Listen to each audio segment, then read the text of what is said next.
الحمد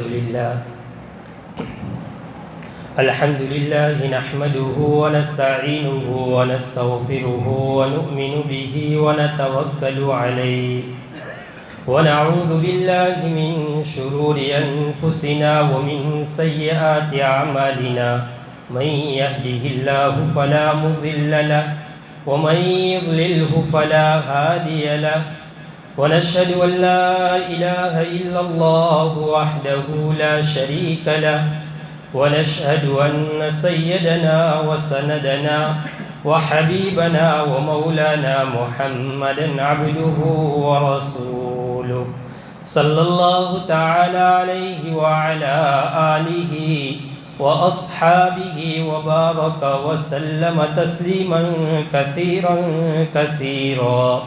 أما بعد فأعوذ بالله من الشيطان الرجيم. بسم الله الرحمن الرحيم.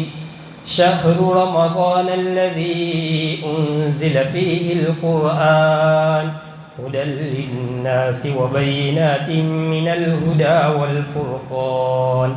وعن عبد الله بن عمر رضي الله عنهما قال النبي صلى الله عليه وسلم الصيام والقرآن يشفعان للعبد.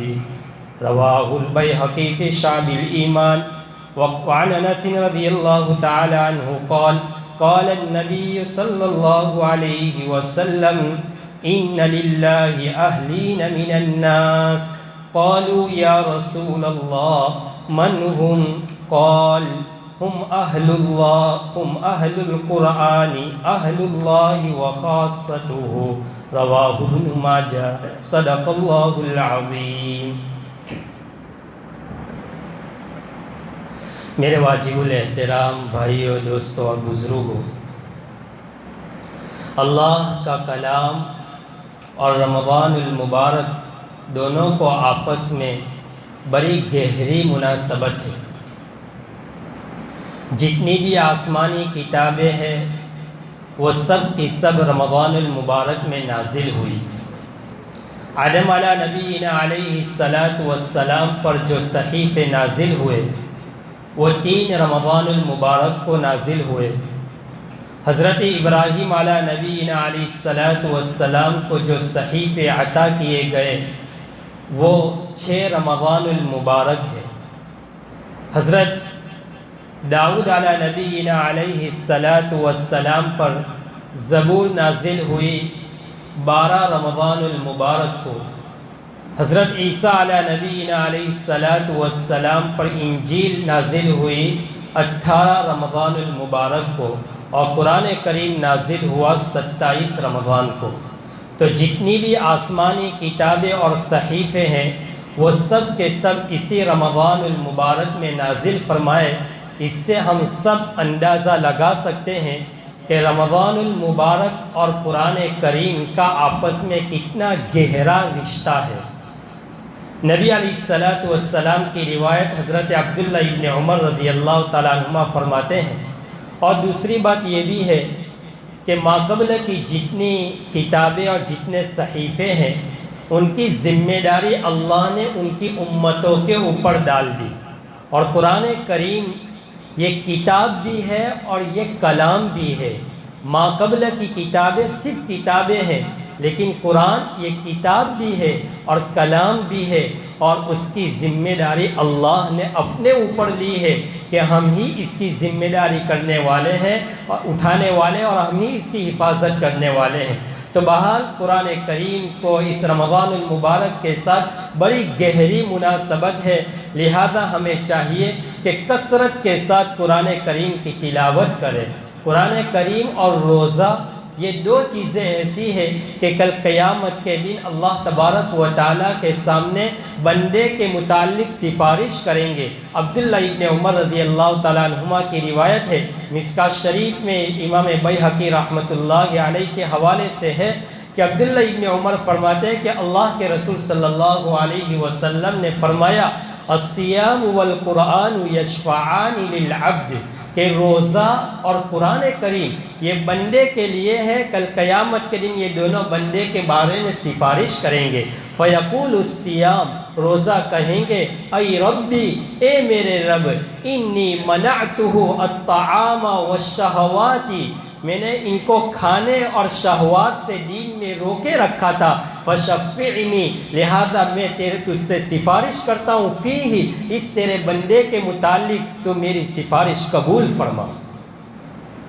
وَيَقُولُ الْقُرْآنِ، اور قرآن کہے گا کل قیامت کے دن اللہ تبارک و تعالیٰ سے کہ منعتو، میں نے اس کو منع کیا تھا، کس سے؟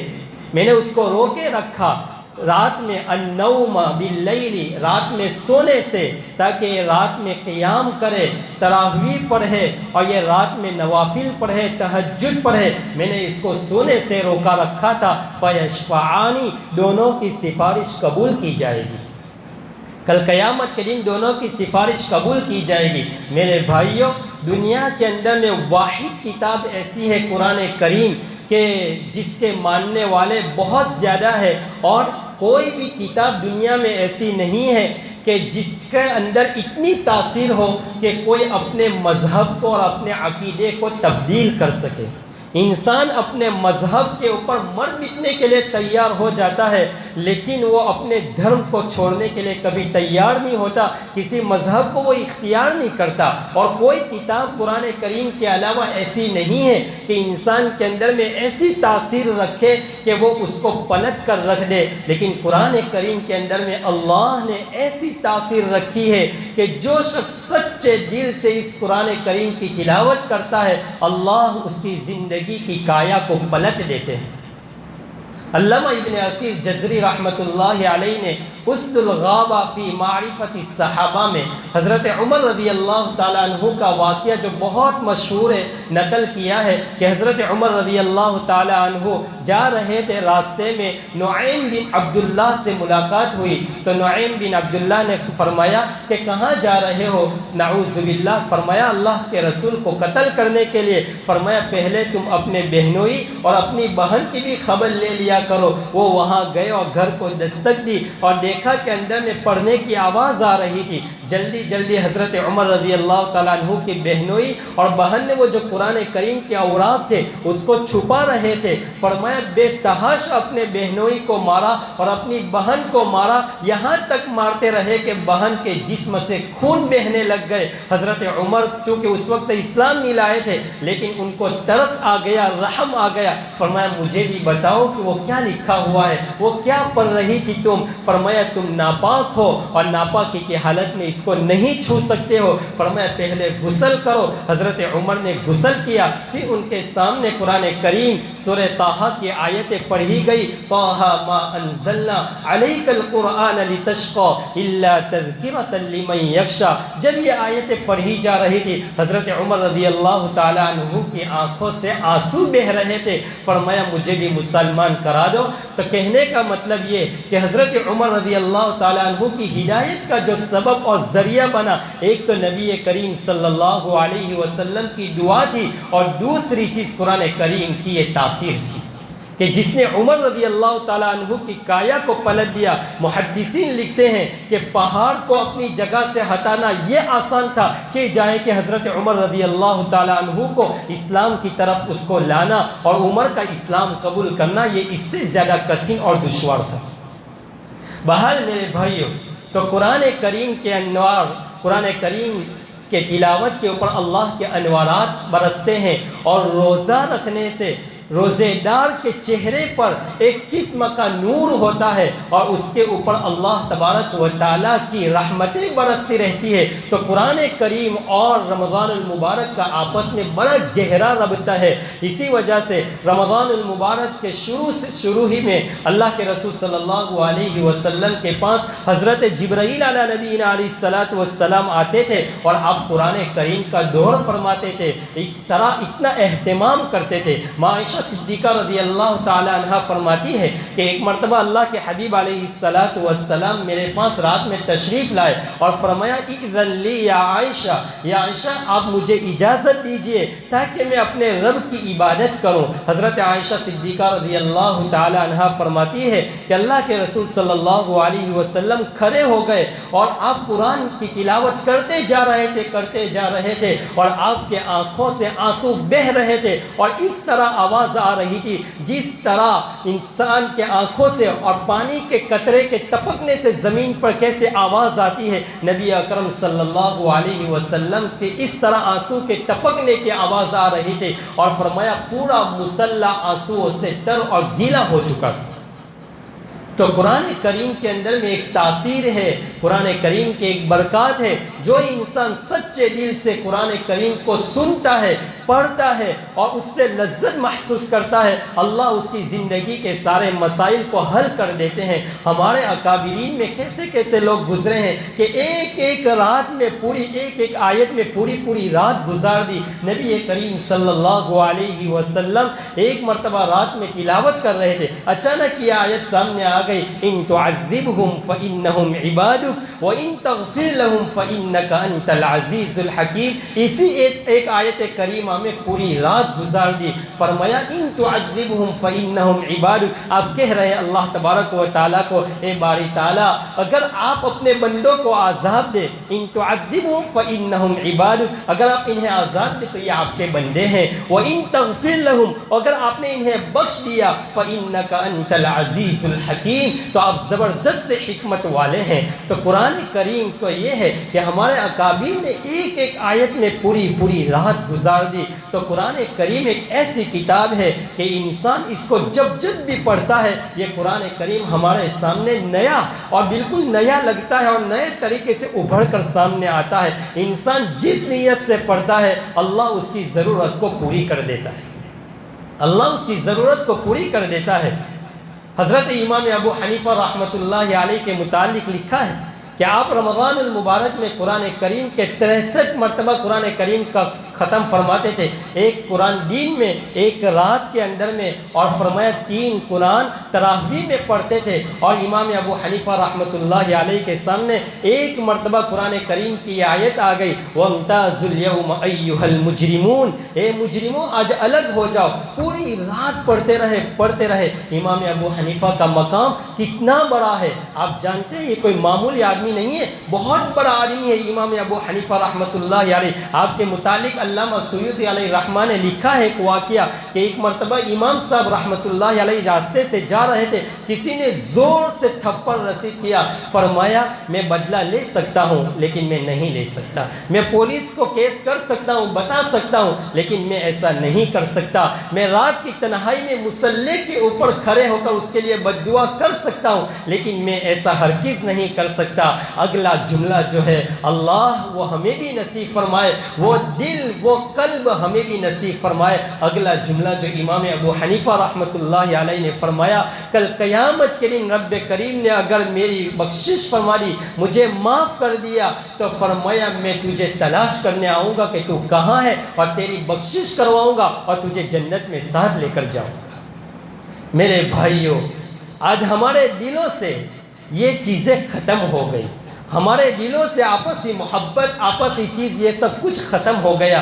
اللہ ہمارے دلوں میں آپسی محبت، مودت نصیب فرمائے، امت کو خیر خواہی کے ساتھ لے کر چلنے والا جذبہ نصیب فرمائے۔ تو بہرحال امام ابو حنیفہ رحمۃ اللہ علیہ کا مقام تو بہت بڑا مقام ہے۔ جن کے پاس عبداللہ ابن مبارک جیسے محدث نے پڑھا، جن کے پاس امام ابو یوسف رحمۃ اللہ علیہ جیسے فقیہ اور محدث نے پڑھا، جن کے پاس محمد بن حسن الشیبانی جیسے لوگوں نے پڑھا، اتنا بڑا امام صاحب ہے۔ کسی نے ایک مرتبہ امام صاحب سے پوچھ لیا کہ عین میدان کارزہ ہو اور دشمن آمنے سامنے اور تیر کے اوپر تیر مار رہے ہو، اور فرمایا میں نے اپنے بچاؤ کے لیے ایک مسلمان کے بچے کو اپنے سامنے کر لیا، تو کیا اس طرح کرنا صحیح ہے یا نہیں ہے؟ فرمایا آپ اس کو اپنے سامنے کر سکتے، اگر وہ دشمن اس مسلمان کے بچے کو اپنے سامنے کر دے تو کیا میں تیر مار سکتا ہوں کہ نہیں مار سکتا؟ فرمایا ماریے، اگر مسلمان کا بچہ مر جائے گا تو شہید ہو جائے گا، اور اگر اس کافر کو لگ گیا تو تیرا کام بن گیا۔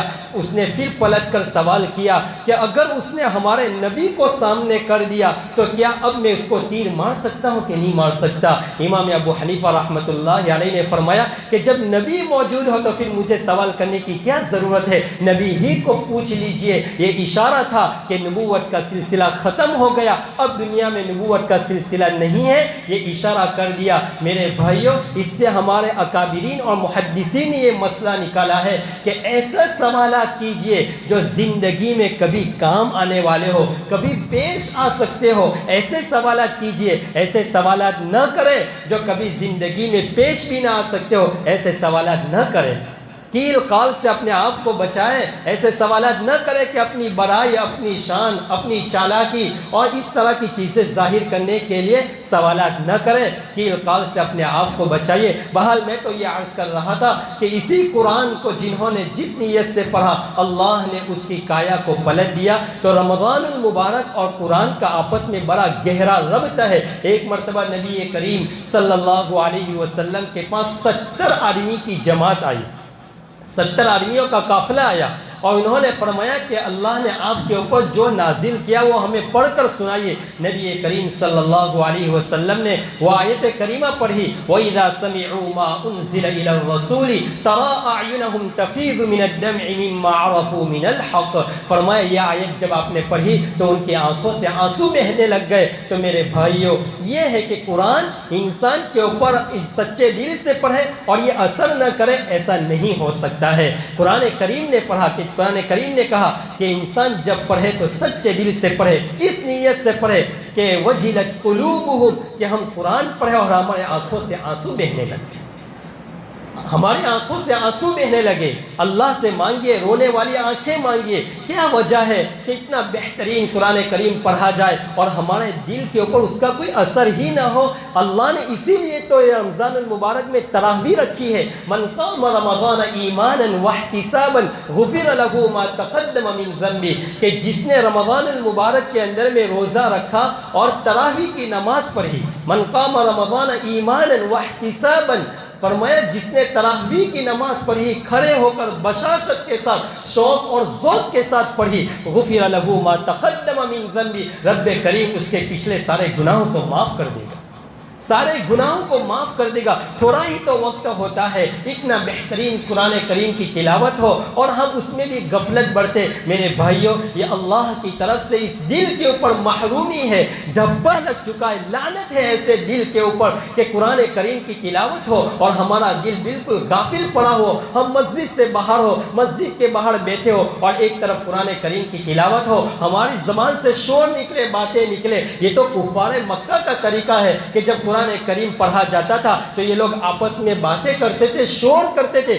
تاکہ ان کے قرآن سنائی نہ دے اور اس کتاب کو ختم ہو جائے۔ یہ تو کفار مکہ کا طریقہ ہے، اور آج ہمیں کیا ہو گیا کہ انہی کے رسم و رواج اور انہی کے طور و طریق کو ہم اختیار کیے ہوئے۔ ایک مسلمان ہو کر اگر کلام اللہ کی اور رمضان المبارک کی بے حرمتی کرے تو افسوس ہے، افسوس ہے ایسے مسلمان کے اوپر کہ جن کے دل میں اس قرآن کی اتنی عظمت بھی نہیں۔ ارے میرے بھائیوں، اس دنیا میں ایسے لوگ گزرے ہیں کہ جنہوں نے اس قرآن کے ساتھ پوری زندگی کھپا دی، اس کی تشریحات میں، اس کی تفسیر کے اندر میں، اس کے معانی کے اندر میں اپنی زندگی کو کھپانا اپنے لیے باعث خیر سمجھا، انہوں نے باعث سعادت سمجھا اپنے آپ کو۔ اس امت میں ایک عورت گزری ہے، حضرت حفصہ بنت سیرین رحمت اللہ علیہ، فرمایا 40 سال تک اس عورت نے رات کے اندر میں قرآن کریم کی تلاوت کرتی تھی، دین کے اندر میں 15 پارے کی تلاوت کا اس کا معمول تھا، تہجد کی پابند تھی، اور پوری زندگی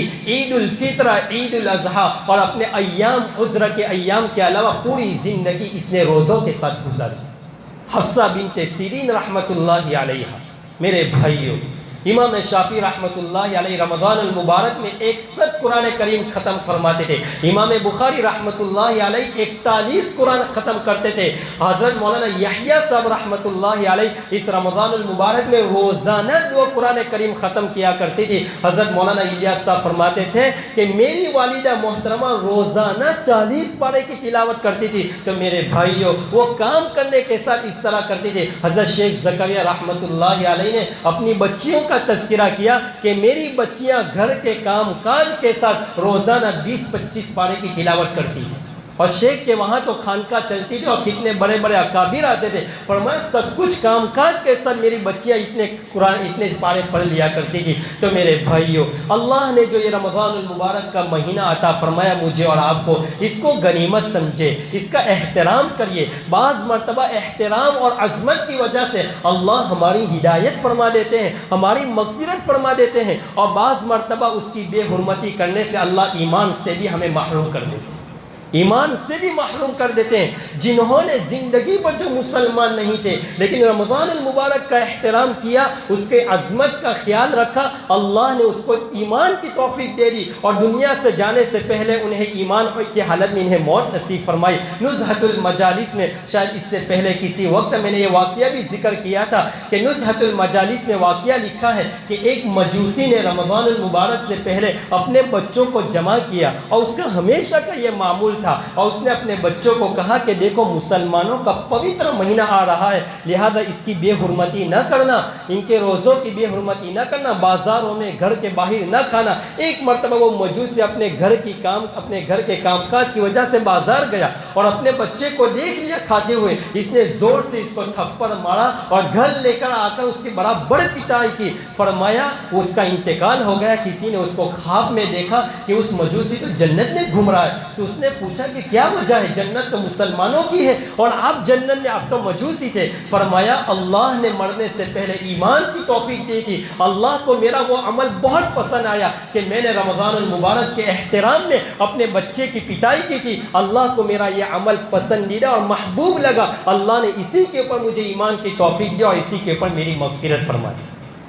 میرے بھائیوں، ایک مسلمان ہو کر رمضان میں بھی اگر روزہ نہ رکھے، رمضان میں بھی کھلے عام، پہلے تو کچھ چھپ چھپا کر کچھ پی لیتے تھے، بیڑی سگریٹ وغیرہ، اب تو کھلے عام کرتے ہیں، کوئی دیکھ رہا ہے، کوئی کچھ نہیں، اب تو دلوں سے سب اللہ کا خوف نکل چکا ہے۔ میرے بھائیوں، اللہ کے سامنے حاضر ہونا ہے، اس زندگی کا سوال ہوگا ہمارے سامنے اور ہمیں اس کا جواب دینا ہے، عن عمرہ فیما افناہ، کہ اس جوانی کو کہاں گوایا تھا۔ تو میرے بھائیوں، اللہ نے یہ رمضان المبارک کا مہینہ عطا کیا ہے، خوب کثرت کے ساتھ قرآن کریم کی تلاوت کیجئے اور قرآن پڑھیے اور اپنے دل کو حاضر رکھ کر پڑھیے کہ میرا رب کیا کہہ رہا ہے، آپ کو سمجھ میں نہیں آ رہا ہے پھر بھی پڑھیے۔ امام نووی رحمۃ اللہ علیہ مسلم شریف کی شرح میں کہتے ہیں کہ جب قرآن پڑھے تو ہماری آنکھوں سے آنسو بہنے لگے، اگر آنسو نہ بہے، اگر ہماری آنکھوں سے آنسو نہ نکلے تو اس نہ نکلنے پر روئیے کہ ہمارے دل کو کیا ہو گیا کہ اللہ نے اس نعمت سے مجھے محروم کر دیا، اس کے اوپر بھی آپ روئیے۔ تو میرے بھائیوں، اللہ کے حبیب علیہ السلام کی ایک روایت جو میں نے پڑھی اس کا میں ترجمہ کر دیتا ہوں، ابن ماجہ شریف کی روایت ہے، حضرت انس رضی اللہ تعالیٰ عنہ فرماتے ہیں، ان للہ اہلین من الناس، کہ لوگوں میں اللہ کے کچھ خاص بندے ہیں۔ تو صحابہ نے کہا، قالوا یا رسول اللہ، صحابہ نے کہا اللہ کے رسول من ہوں، وہ کون ہے؟ تو اللہ کے حبیب نے فرمایا، ہم اہل القرآن اہل اللہ و خاصتہ، فرمایا وہ قرآن پڑھانے والے ہیں، وہ اللہ کے خاص ہیں اور اللہ کے نزدیک ہے، لہذا قرآن کو پڑھیے، قرآن کو سینے سے لگائیے۔ حضرت عمر رضی اللہ تعالیٰ عنہ جب قرآن کو پڑھتے تھے تو کہتے ہیں ھذا کلام ربی، ھذا کلام ربی، ھذا کلام ربی، پھر اس کو چومتے تھے، اپنے سر پر رکھتے تھے اور کہتے ھذا کلام ربی، اور پھر اس کو کھول کر پڑھتے تھے۔ میرے بھائیوں، تو اللہ نے ان کی زندگی کی کایا پلٹ دی، اللہ نے ان کی زندگی میں وہ انقلاب پیدا کیا، وہ آئے دنیا میں بہت پاک و مکرم بن کر، وہ آئے دنیا میں بہت پاک و مکرم بن کر، کوئی آیا نہیں مگر رحمت للعالمین بن کر۔ اللہ نے اپنے حبیب صلی اللہ علیہ وسلم کے ذریعے ہمیں یہ قرآن کی دولت دی ہے۔ آج بھی اگر ہم اس کو مضبوطی سے تھامے رہیں گے تو دنیا کی کوئی طاقت نہیں ہے کہ ہمیں اپنے مذہب سے اور اپنے دھرم سے اور اپنی کتاب اللہ سے کوئی ہمیں ہٹا سکے، لیکن چونکہ ہم نے قرآن کو پس پشت ڈال دیا، مسجد کو ویران کر دیا، جب رمضان المبارک آتا ہے تو ایسا لگتا ہے کہ مسلمان نئے ہو گئے۔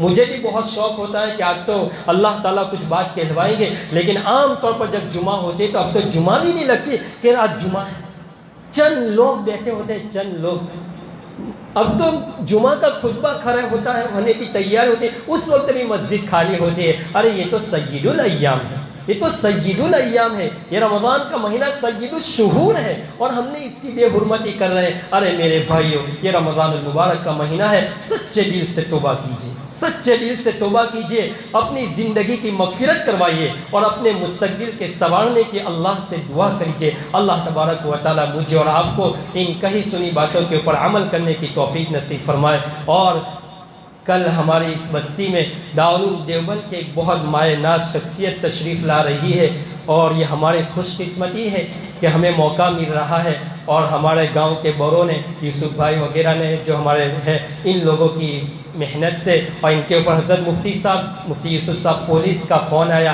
اور کہا کہ ہمیں موقع مل رہا ہے، تو بہت بڑی ہستی آ رہی ہے، کل انشاءاللہ شاید رات تک ہمارے یہاں پہنچ جائیں گے، مولانا خورشید عالم صاحب۔ وہ اتنے بڑی ہستی ہے کہ دارالعلوم بھی ان کی رعایت کر رہے ہیں، اور فرمایا اب کوئی وقت نہ دے، صرف 2 گھنٹے دارالعلوم میں پڑھا رہے ہیں، صرف 2 گھنٹے پورے دن میں پڑھا رہے ہیں۔ اتنی بڑی ہستی وہ ہماری بستی میں آ رہی ہے، تو ہم سب اس سے فائدہ اٹھائے، ان کی مجلس میں حاضر رہے۔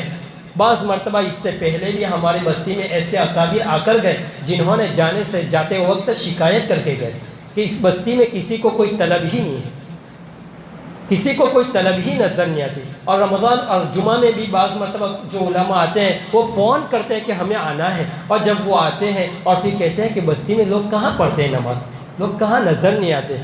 ارے میرے بھائیو، جمعہ کا احترام کیجئے، اور اتنی بڑی ہستی آ رہی ہے، اس کا احترام کیجئے۔ اس کا احترام یہی ہے کہ ہم ان کی ساری مجلسوں میں شریک رہیں اور ان سے فائدہ اٹھائیں۔ اپنے بچوں کو لائیے، ان کے پاس دعا کروائیے تاکہ یہ مستقبل کا حافظ قرآن، محدث اور مفسر بنے۔ اللہ تبارک و تعالی مجھے اور آپ کو ان کہی سنی باتوں کے اوپر عمل کرنے کی توفیق نصیب۔